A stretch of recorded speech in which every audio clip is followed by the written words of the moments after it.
Bruce Lee versus everyone. 10 Bruce Lee real-life beefs. Bruce Lee was a perfectionist with an intense, no-nonsense approach to martial arts and filmmaking. While he had a deep respect for skilled fighters and stunt performers, his punches and uncompromising attitude would lead to real-life tensions. Number 1. Gene LeBell. The tension between Gene LeBell and Bruce Lee stemmed from their differing martial arts philosophies and an infamous on-set incident during the filming of The Green Hornet. Bruce Lee, who played Kato in The Green Hornet, was known for his lightning-fast strikes and a rigid insistence on realism and fight choreography. Many Hollywood stuntmen at the time were used to more controlled, staged movements and reportedly complained that Lee hit too hard and didn't always pull his strikes. Gene LeBell, a legendary judo and grappling expert, was brought onto set, likely at the request of the stunt crew or director, to challenge Lee's dominance. LeBell playfully grabbed Lee in a back hold, often described as a fireman's carry, and carried him around the set to show the effectiveness of grappling against Lee's striking-based martial arts. Lee was reportedly shocked by LeBell's strength and grappling ability. As grappling wasn't a major component of his martial arts training at the time, Lee became fascinated with the grappling and started incorporating elements of judo and wrestling into his evolving philosophy, which would later become Jeet Kune Do. While the encounter may have started as a challenge, it ultimately led to mutual respect. LeBell and Lee would go on to work together, and LeBell even taught Lee some grappling techniques. Lee integrated these techniques into his own fighting style.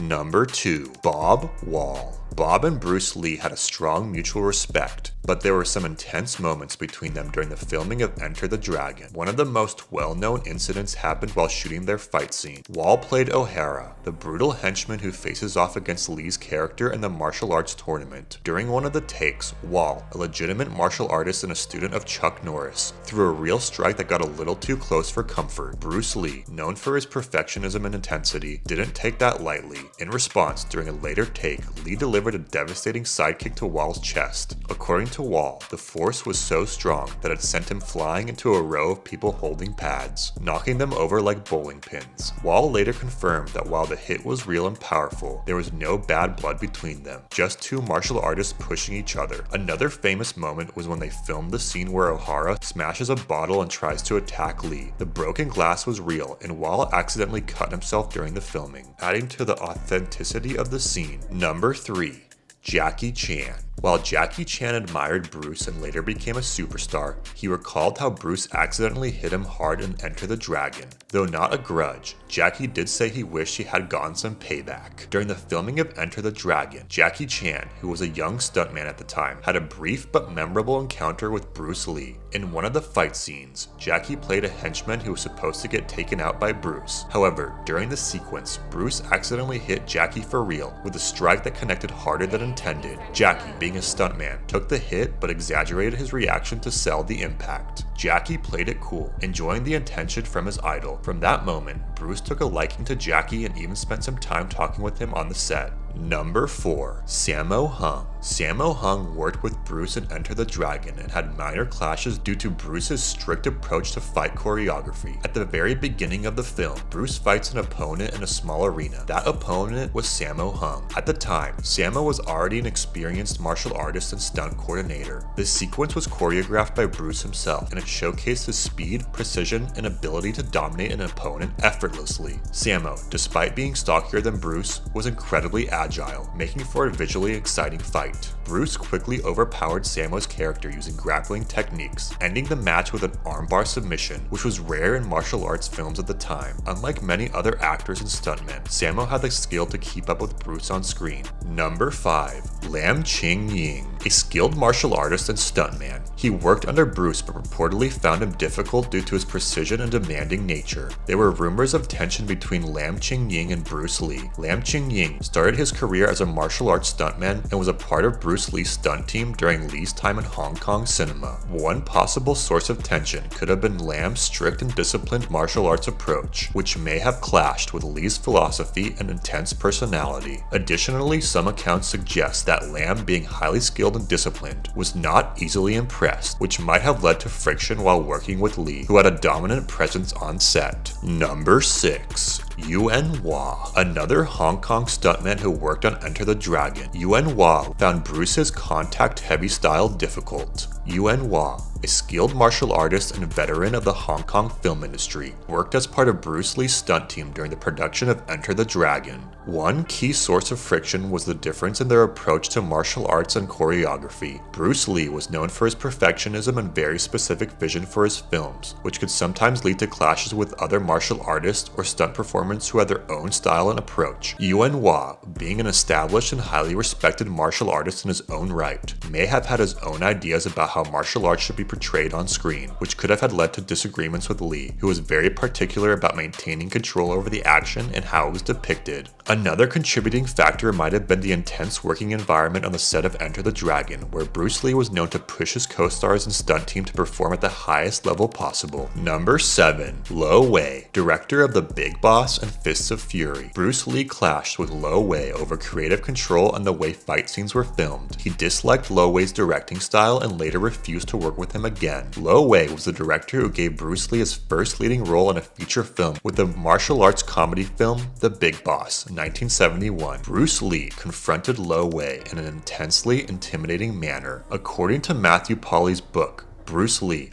A Life, tensions between Lee and Wei had existed since they first started working together due to their frequent creative disagreements. Their conflict escalated when Lee discovered that Wei was taking credit in the media for his on-screen martial arts prowess. Enraged by these claims, Lee decided to confront Wei directly. At Golden Harvest Studios, Lee stormed into the screening room and dramatically unsheathed a knife hidden in his belt buckle. Pointing the blade at Lo Wei, he demanded, "Do you believe I could kill you with this knife?" The situation was diffused when Golden Harvest Studio president Raymond Chow and producer Andre Morgan intervened, pulling Lee away before things escalated further. After Fists of Fury, Lee never worked with Lo Wei again, and they subsequently never made up before Lee's death. Number 8. Chuck Norris. The reported beef between Chuck Norris and Bruce Lee was a professional rivalry on the set. The two martial arts icons had a complex relationship. Bruce Lee and Chuck Norris had different approaches to martial arts. Bruce Lee was a revolutionary figure in martial arts, pushing for a more fluid, dynamic, and cross-disciplinary approach with his philosophy of Jeet Kune Do. He believed in adapting martial arts techniques from various styles and emphasized practicality and efficiency in combat. Chuck Norris, on the other hand, was a more traditional martial artist, trained in Tang Soo Do, Taekwondo, and Karate.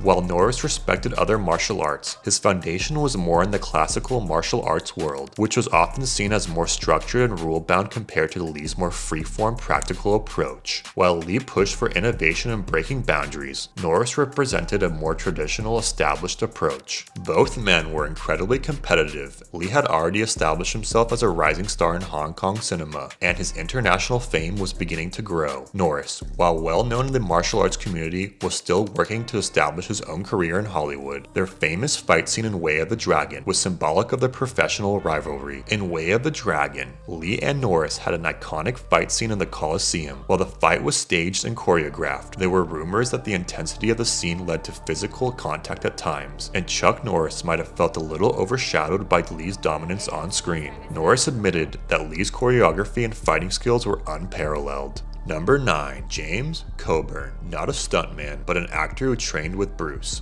Their friendship soured due to creative differences, especially when Bruce felt Coburn wasn't taking his teaching seriously. The reported tension between Bruce Lee and James Coburn was primarily rooted in the clash of personalities and philosophies. While the two actors were friends and worked together, particularly in the early 1970s, Bruce Lee was passionate about revolutionizing martial arts and his development of Jeet Kune Do. James Coburn, who was also a martial artist and had studied Eskrima, Filipino martial arts, had a different, more traditional perspective on martial arts training. While Coburn respected Lee's abilities, he felt that Lee's approach was a little too unorthodox for his tastes. Coburn was invested in learning martial arts for the discipline and the mental focus it provided, rather than for purely practical or combative purposes. One of the most well-known issues between Bruce Lee and James Coburn stemmed from the fact that Coburn, like many of Lee's friends, was a student of Lee's martial arts teachings. At one point, Coburn reportedly asked Lee to share some of his advanced techniques and philosophies for his own personal use. Lee, who was very protective over his martial arts methods, was reluctant to share his deepest secrets to others, especially because he saw martial arts as a very personal journey. Lee believed that to truly understand the system of Jeet Kune Do, one had to practice and embody it in a specific way, and he was very careful about who he passed his knowledge on to. Number 10. Cliff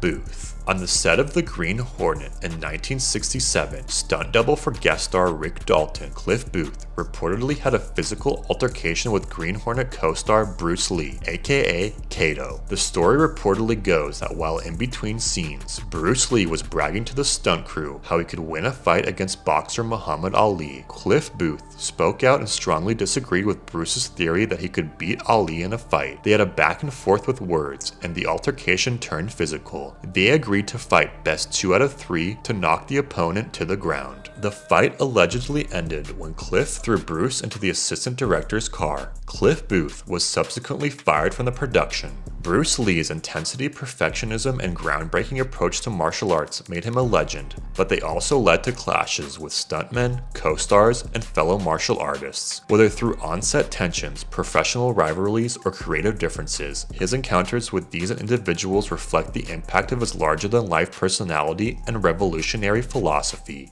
Even in moments of conflict, there was often mutual respect, with many of his so-called rivals later acknowledging his unparalleled skill and influence. Bruce Lee may have had his share of disagreements, but his legacy as a martial arts icon and cinematic trailblazer remains untouchable.